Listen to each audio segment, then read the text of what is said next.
हमारे देश में कृषि क्षेत्र में कृषि उद्यमी की भूमिका धीरे धीरे जमीनी स्वरूप ले रही है।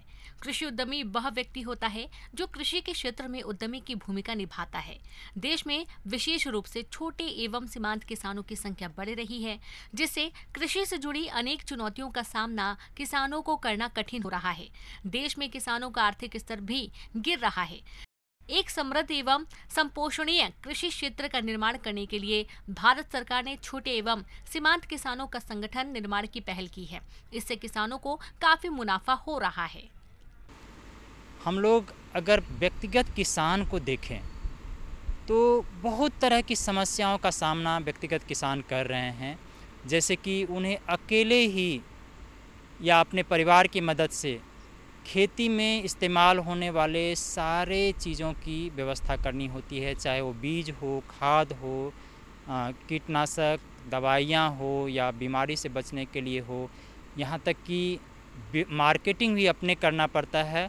लागत बढ़ जाता है और कभी कभी ऐसा होता है जो लागत बढ़ने और आमदनी कम होने से किसान कहते हैं जो खेती में घाटा हो रहा है। तो इन सारी समस्याओं को ध्यान में रखते हुए राष्ट्रीय स्तर पर किसान उत्पादक संगठन यानी एफपीओ फार्मर प्रोड्यूसर ऑर्गेनाइजेशन की स्थापना शुरू हुई। सामूहिक खेती ऐसी कृषि को कहते हैं जिसमें कई किसान मिलकर भागीदारी से कहीं कृषि का उद्योग चलाएं, कुछ अन्य स्थानों पर कृषक स्वेच्छा से कृषि सहकारी योजनाओं में संगठित होकर सामूहिक खेती करते हैं।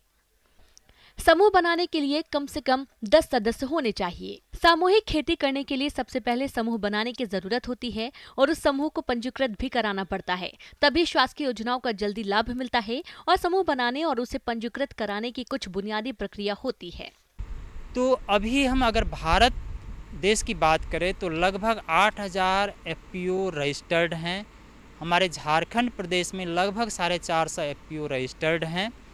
और बात ये उठती है जो ये एफपीओ जो बनना है, किसानों का जो संगठन बनना है, कैसे बने। उन किसानों का चयन करना होता है जो कि सक्रिय हैं, और जब ये तैयार हो जाते हैं तब उन किसानों का कुछ ज़रूरी कागजात इकट्ठा करना होता है। और वो ज़रूरी कागजात में 7 तरह के कागजात हैं।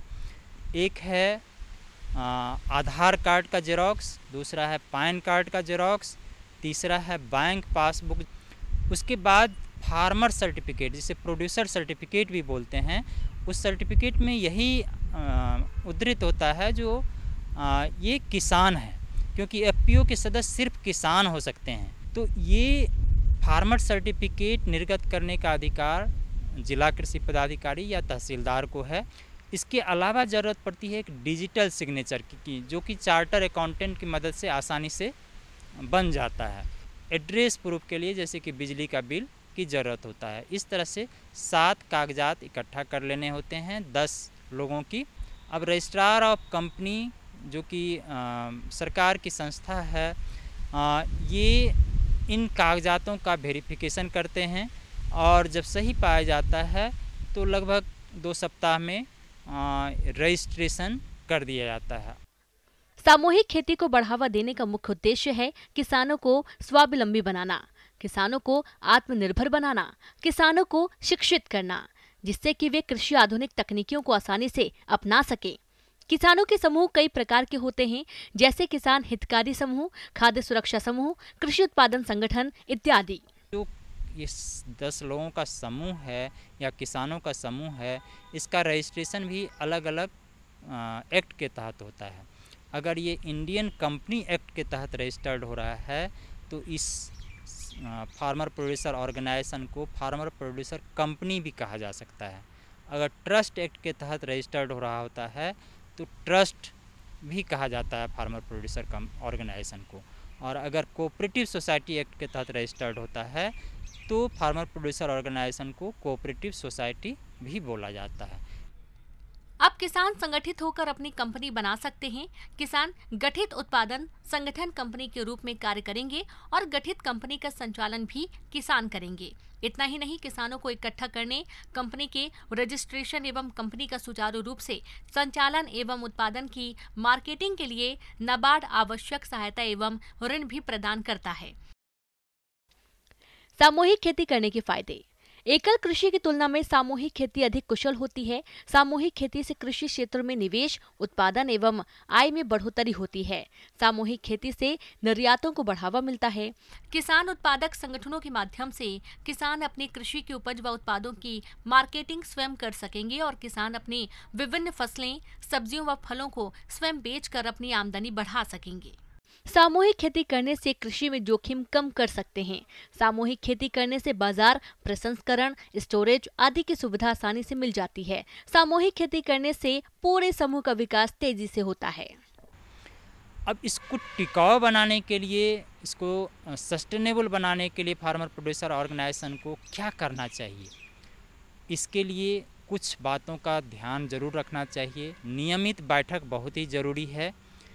15 दिन पर या 1 महीना पर सभी सदस्यों को या बोर्ड और जो डायरेक्टर हैं कम से कम उनको बैठक ज़रूर करना चाहिए और बैठक में समीक्षा की जानी चाहिए जो क्या हुआ और क्या करना है, कैसे करना है और उस पर अमल होना चाहिए। एक बिजनेस डेवलपमेंट असिस्टेंस जो 5 लाख रुपया तक होती है, ये भी नाबार्ड के द्वारा एफपीओ को दिया जाता है, जिसके द्वारा एफपीओ के सदस्य बीज, छोटे मशीन इत्यादि खरीद सकते हैं। और एक क्रेडिट गारंटी स्कीम, ये भी small farmer agri business consortium के द्वारा एफपीओ को प्रदान किया जाता है। और शेयर के ही आधार पर जब साल के अंत में जब एफपीओ का अकाउंटिंग होता है, जो कितना लाभ हुआ, अगर लाभ होता है तो उस शेयर के ही आधार पर सदस्यों में वितरित किया जाता है। आप भी गांव के किसानों के साथ मिलकर चर्चा करें और अपनी आवश्यकताओं के अनुसार कृषि समूह का गठन कर पंजीकृत कराएं और कृषि क्षेत्र की तमाम सुविधाओं का लाभ लेते हुए खेती को मुनाफे का सौदा बनाएं।